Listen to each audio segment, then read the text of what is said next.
A wonderful Tuesday afternoon to all of you. Yours truly, Denise Osorio here for PTV News Now. Kicking off our stories for this afternoon, we take a look at the country's public schools whose infrastructure, learning materials, and instruments sustained damage from Tropical Storm Kristine's passage are to receive first dibs in DepEd's rehab, repair, or reconstruction list. In a statement released earlier today, Department of Education Chief Sonny Angara said the ASAP order is to allow quick resumption or restoration of normalcy to these schools, given the extended disruptions in learning endured by the students and the teachers who play catch-up on their lesson plans. In particular, the DepEd seeks to replace irreparably damaged textbooks, learning materials, tools, and computer systems, and then set up temporary learning spaces or facilities and utilize additional maintenance and operating expenses if need be. Damage in schools hit by Tropical Storm Kristine is pegged at approximately 3.7 billion pesos, of which 2.9 billion pesos is for reconstruction and 737.5 million for major repairs and rehab.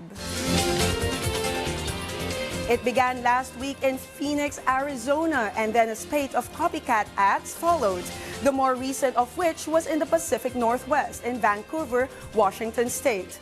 Mailboxes and or ballot collection boxes for early mail-in voting set aflame by agents of chaos and anarchy who wish to totally disrupt the November 5 presidential polls for good. Another mailbox in Portland, Oregon was also set ablaze by way of an incendiary device a half an hour apart from the Vancouver, Washington incident.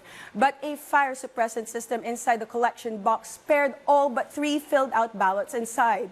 The series of attacks on mailboxes comes as Homeland Security officials warn of election-related violence from domestic violent extremists or DVEs, potential targets, the DHS and the FBI say, could include campaign events, vote counting sites, ballot drop box locations, voter registration sites, political party offices or headquarters, and polling places.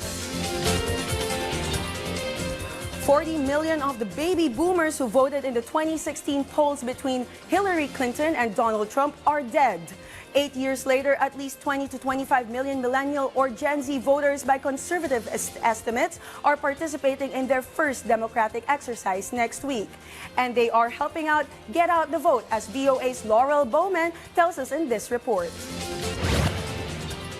Thank you, our first mock voter, yay! Student leaders at Montgomery College in Rockville, Maryland recently set up a mock polling booth with sample ballots and invited election officials to conduct voter education. It's an effort to get students ready to vote in the November U.S. presidential election. Today's event was all about voter education and letting people see the polls, see what they were going to experience at the polls. Participants like Akyan Damang seem appreciative. I just want to see how it feels like voting for the first time, because this is my first time voting for the actual presidential election. I want to see what is the procedure. These young voters care about a range of issues. Financial issues with the debt of the country.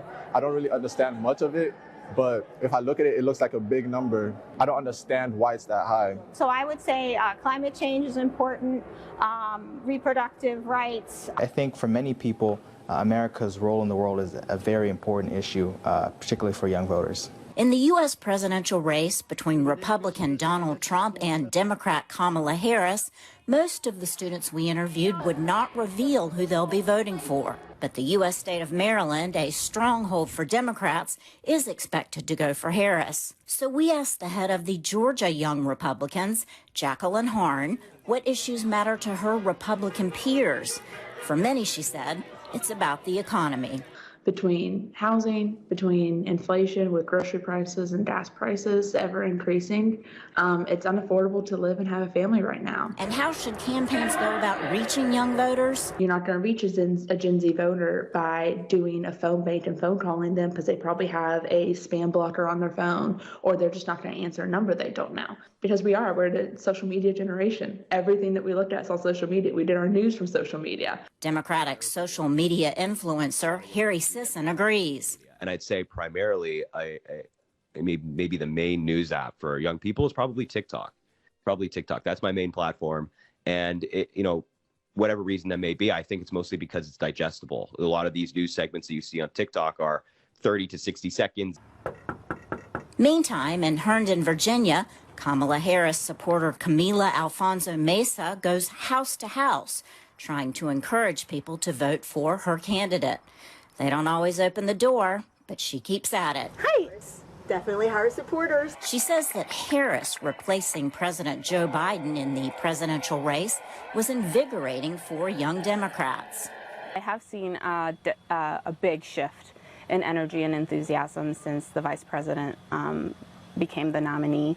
Alfonso Mesa thinks the Gen Z voting bloc of over 40 million young people could make a real difference in the presidential election. Laurel Bowman, VOA News. And we've come to the show's end for this afternoon. Join us anew later tonight for the back end of this twin bill news break reports. So y'all stay connected by keeping it here for news you can count on. I'm Denise Osorio, and thank you for watching PTV News Now.